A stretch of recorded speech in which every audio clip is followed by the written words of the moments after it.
Good afternoon. I guess it's 3:15, and that means it's time for Snackboy.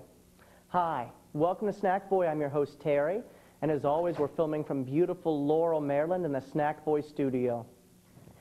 Today, we're happy to present our third episode, and we even have a first. Today, we're going to present our first viewer mail. Let's hear it, shall we? 1 second. I'm still not quite awake. Okay.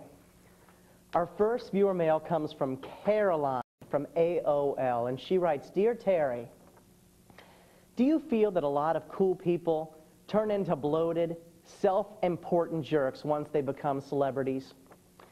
I know this sounds harsh, Terry, but 2 weeks ago, when I was in New York City visiting my sister, on the sidewalk outside of Virgin Records, I ran into Shannon Doherty. When I asked Shannon to pose for some pictures with me, she gave me a mean snicker and kept on walking down the sidewalk. Is it me, or do most celebrities get a huge chip on their shoulder once they become famous? Carolyn, that is a very good question. It is so good that it inspired me because before you wrote in this morning, I was going to do today's episode on my two cousins, but you inspired me and you resurrected demons from Snackboy's past. So now I'm going to hold off on doing the cousin show until tomorrow, and we're going to talk about my little brush with celebrity venom, and that was with one Martha Stewart. You may say to me, Terry, Martha Stewart's a sweetheart. She has that magazine Living, and it gives us all sorts of great tips about what to do with our house and our gardens. Well, if not for Martha, we would have never invented the computer cozy, or, okay, let's stop right there. Martha Stewart is a very creative woman, and she owns a huge plantation, and I'm sure that she knows more about gardening, cozies, and style than many of us. In fact, I saw her on Ellen, and she even is funny. But when I ran into Martha Stewart about 3 years ago in Washington, D.C., it was anything but funny.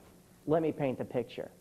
I, at the time, was a waiter at a restaurant in Union Station. I'm not going to give you the name. There's about 4 restaurants. Anyway, one night when it was almost time to get off of my shift, there she came into the bar. That night she was doing Larry King Live in D.C., so she came in with a couple friends, sat at the bar, got herself a martini, and started to relax and unwind, have a good time. Anyway, long story short, I know that one of my mom's friends is just nuts over Martha, just crazy for the gal. And I knew that if I could get an autograph from my mom's friend, she would be tickled pink. So I got a napkin and a pen, and I walked down there, and there she was sitting at the bar.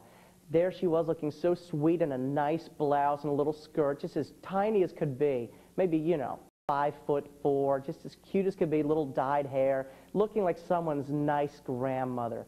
Anyway, I went up to her, and I said, Hi, excuse me, Mrs. Stewart, could I ask one little favor? Would you mind if I could just ask you for a little? And she goes, No, I will not sign your autograph. If I had a dime for every upstart who asked me for an autograph, I'd be a rich woman. And I was like, Mrs. Stewart, I didn't mean to. Oh, I know your type. I'm sitting here trying to have some drinks with my friends, and you come up to me, and you say, can I have an autograph? Well, mister, how do you think you would feel if someone came up to you every day and asked for an autograph? Well, let me tell you, I turned on my heels and I walked and marched right away from Mrs. Stewart, because let me tell you something. Carolyn, a lot of celebrities have chips on their shoulders, and it's not a pretty picture. I suppose at the same time, though, if we were celebrities, we wouldn't exactly feel comfortable being in the street, on the mall, and not being able to, to blend into the woodwork. But now, because I've told one mean story, I should also end on a nice note.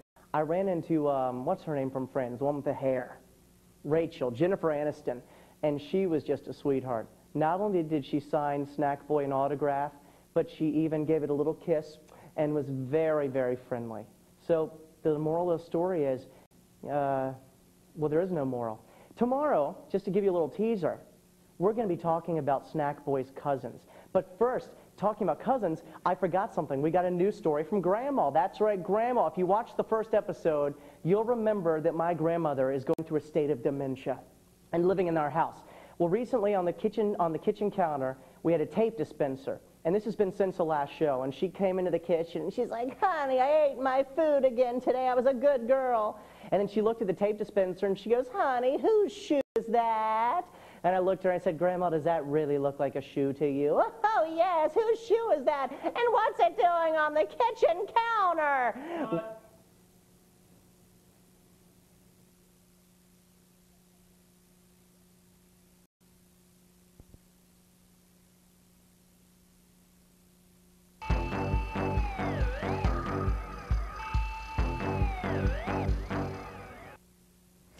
Good afternoon. It's 3:15 and welcome to Snackboy.